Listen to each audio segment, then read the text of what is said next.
أعوذ بالله من الشيطان الرجيم بسم الله الرحمن الرحيم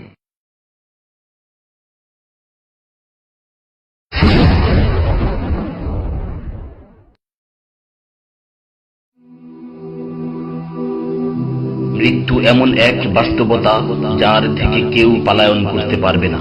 প্রত্যেকটি প্রাণীকেই মৃত্যুর স্বাদ আস্বাদন করতে হবে। আল্লাহ তাআলা পবিত্র কালামে মাজিদে ইরশাদ করেন, কুল্লু নাফসিন যায়িকাতুল মাউত, প্রতিটি প্রাণী ওই মৃত্যুর স্বাদ আস্বাদন করবে। কুল ইন্নাল মাউতাল্লাযী তাফিররুনা মিনহু ফাইন্নাহু মুলাকীকুম, হে নবী আপনি বলে দিন, মৃত্যু যার থেকে তোমরা পলায়ন করছো সে অবশ্যই তোমাদের সাথে সাক্ষাৎ করবে। আইনামা তাকুনু ইউদরিকুমুল মাউত ওয়ালাউ কুনতুম ফি বুরুজিম মুশাইয়াদা, তোমরা যেখানেই থাকো না কেন মৃত্যু তোমাদেরকে পাকড়াও করবেই, যদিও তোমরা সূর্য দুর্গে অবস্থান করো। লিকুল্লি উম্মাতিন আজাল ইযা জাআ আজালুহুম ফালা ইস্তাখিরুনা সাআতান ওয়ালা ইস্তাকদিমুন, প্রত্যেকটি জাতিরই মৃত্যুর জন্য একটি নির্ধারিত সময় রয়েছে।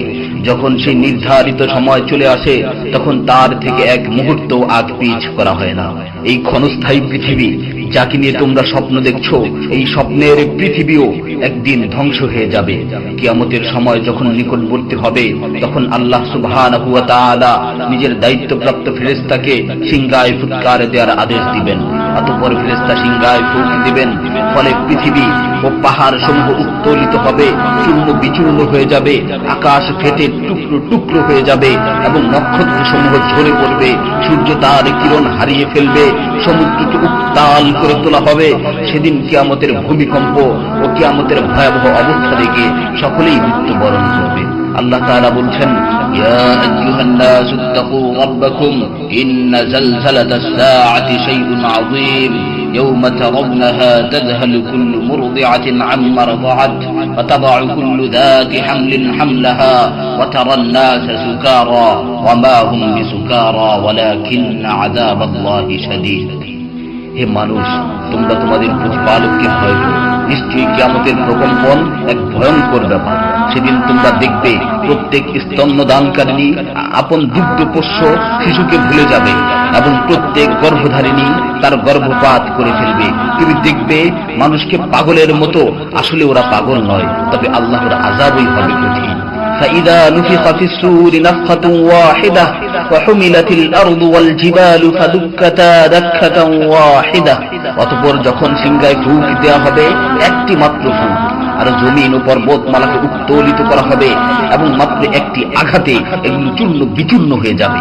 ইযা সামাউ ফাতারাত ওয়া ইযাল কাওয়াকিবু ইনতাসারাত ওয়া ইযাল বিহারু ফুজ্জিরাত ওয়া ইযাল কুবুরু বু'সিরাত আলিমাত নাফসুম মা কদ্দামাত ওয়া আখখারাত, যখন আসমান বিদীর্ণ হবে, আসমান ফেটে টুকরো টুকরো হয়ে যাবে, আর যখন নক্ষত্রগুলো ঝরে পড়বে, আর যখন সমুদ্রগুলোকে উত্তাল করে তোলা হবে, আর যখন কবরগুলোকে উন্মোচিত করা হবে, তখন প্রত্যেকেই জানতে পারবে সে আগে কি পাঠিয়েছে এবং পরে কি পাঠিয়েছে।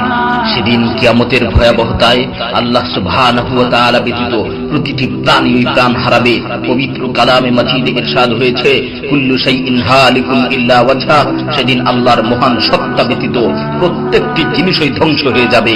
কুল্লু মান আলাইহা ফান ওয়া ইয়াবকা ওয়াজহু রাব্বিকা যুল জালালি ওয়াল ইকরাম, সেদিন জমিনের উপর যা কিছু রয়েছে সবই ধ্বংস হয়ে যাবে, আর শুধুমাত্র মহামহিম ও মহানুভব আল্লাহ সুবহানাহু ওয়া তাআলাই বাকি থাকবেন। তাফসীরে ইবনে কাসীরে বর্ণিত হয়েছে, যখন ইসরাফিল আলাইহিস সালাতু ওয়াস সালাম সিংহায় ফুৎকার দিবেন তখন সকলেই মরে যাবে।